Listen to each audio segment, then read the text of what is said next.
So guys, Hindustan copper में technicals पर इस समय पूरा गेम चल रहा है। हल्की सी करेक्शन आती है, आपका टेक्निकल जल्दी कूल डाउन हो रहा है। हल्की सी रिकवरी पर आपका टेक्निकल जल्दी बड़ा भी हो रहा है, यानी कि बेयरिश भी हो रहा है। अब इस बीच में आप व्यूअर्स का एक कमेंट था पिछले वीडियो के अंदर कि भाई लॉन्ग टर्म में क्या होगा, मतलब 5 साल में कितना हो जाएगा ये शेयर, ये बताओ। देखो यार, कहीं लिखा नहीं होता कि एक शेयर 5 साल में इतना हो जाएगा या 10 साल में इतना हो जाएगा। अगर ऐसा होता, कहीं लिखा हुआ होता, तो हर कोई लिख करके देख करके अपना डिसीजन ले लेता कि भाई लिखा तो हुआ है, इतना हो जाएगा तो हो जाएगा।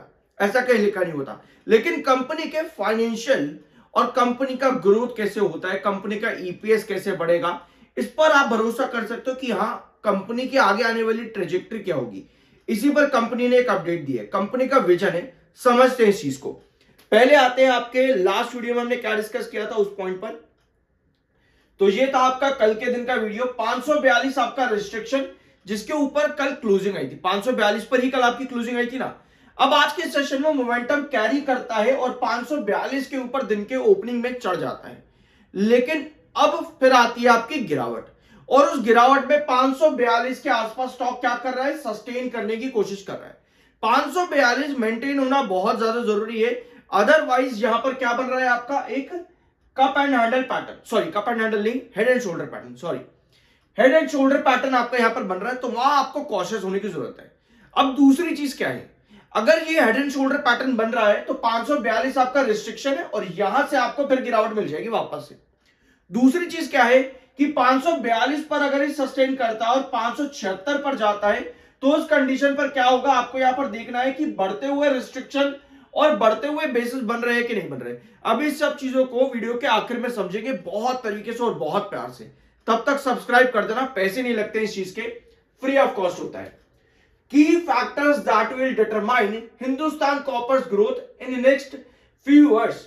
आने वाले सालों में ऐसे कौन से फैक्टर्स हैं जो बताते हैं कि कंपनी ग्रो करेगी। जैसे पहला पॉइंट आपके पास में है माइनिंग एक्सपेंशन। हिंदुस्तान कॉपर की प्लानिंग क्या है कि माइनिंग कैपेसिटी को इंक्रीज करे। कंपनी की जो बंद पड़ी माइंस है उनको कंपनी वापस से चालू करे। This would be done through expansion of existing mines, यानी एग्जिस्टिंग माइंस जो कंपनी के उनको कंपनी एक्सपैंड करे। दूसरा, जो क्लोज्ड यानी कि बंद पड़ी माइंस है उनको कंपनी वापस से रीओपन करे, या फिर नई माइंस कंपनी और खोले।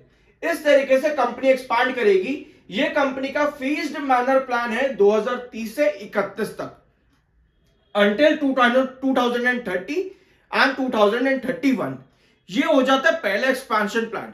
अब आप कहोगे भाई माइनिंग कंपनी करेगी, 4 मिलियन टन से ज्यादा कंपनी कह रही है, हम 3 गुना मिलियन टन हर साल निकालेंगे, तो इसमें कंपनी का खर्चा भी तो ज्यादा आएगा। खर्चा ज्यादा आएगा, उसके साथ में अगर कंपनी जितना निकालेगी, जितना कंपनी प्रोड्यूस कर पाएगी, उतना ही कंपनी का रेवेन्यू भी ग्रोथ होगा। अभी कंपनी की सिचुएशन क्या है, यहां पर आओ। यह है कंपनी का फाइनेंशियल ईयर डाटा।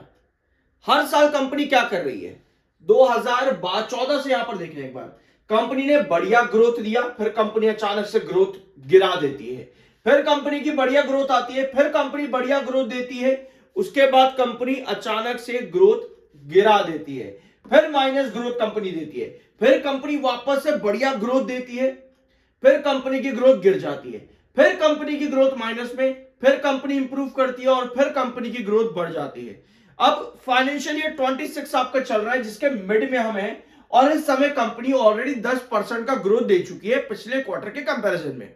अगर आप यहां लिखोगे तो आप लिखोगे 10%। अभी का जो स्केनेरियो है Q2 तक का 10% का ग्रोथ कंपनी दे रही है, यानी कंपनी को आने वाले 2 क्वार्टर फिर इंप्रूव करना पड़ेगा ताकि कंपनी 20% के आसपास या उसके ऊपर का ग्रोथ दे सके। इसे कहते हैं एक्सपेंशन।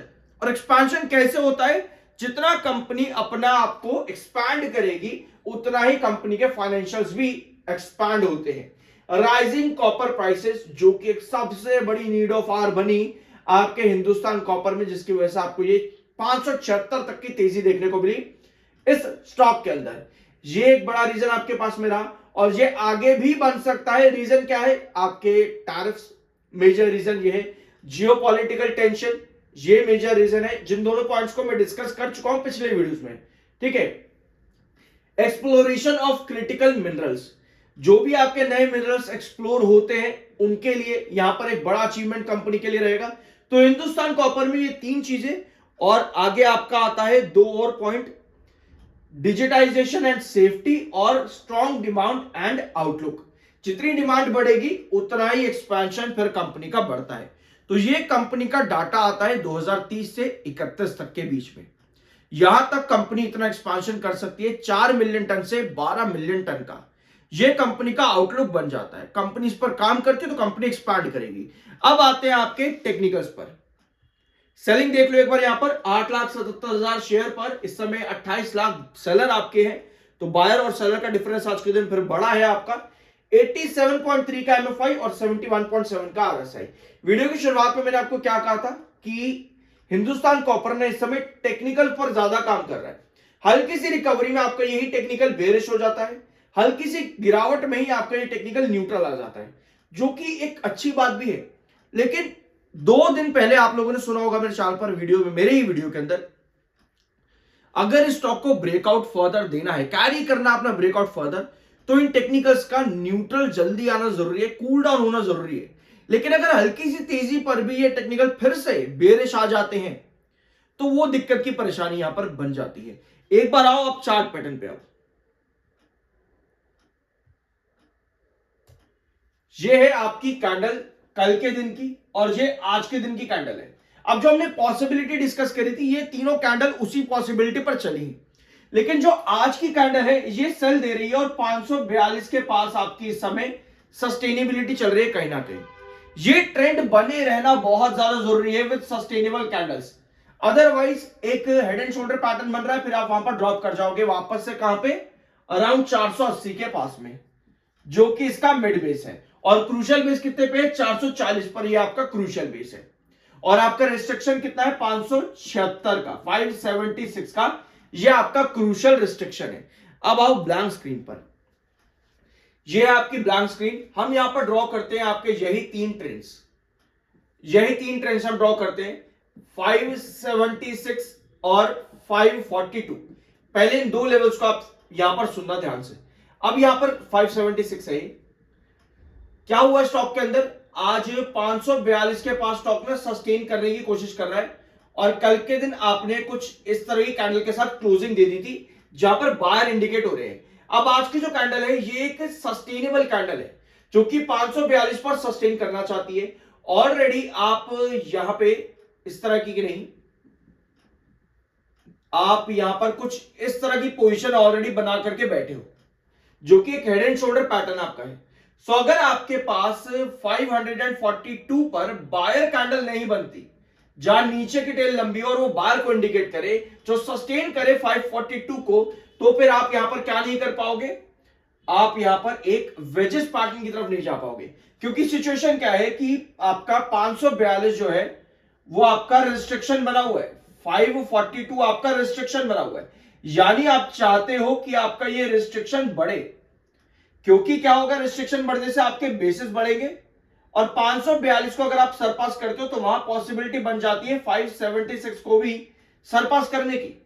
तो हमें यही चीज चाहिए यहां पर कि 576 को भी सरपास करे और 542 को भी सरपास करे, ताकि एक वेजेस पैटर्न की तरफ हम जा सके। Otherwise head and shoulder pattern जब भी आता है वो गिरावट को इंडिकेट करता है। तो ये इस समय सिचुएशन आपके हिंदुस्तान कॉपर के अंदर चार्ट पैटर्न पर, ये 2 ट्रेंड्स बहुत ज्यादा इंपॉर्टेंट है अभी के लिए as an investor. Otherwise shorter यहां पर आपको एक्टिव होते देखने को मिल सकते हैं। I am NISM certified, subscribe जरूर कर देना। मिलता अगले वीडियो में।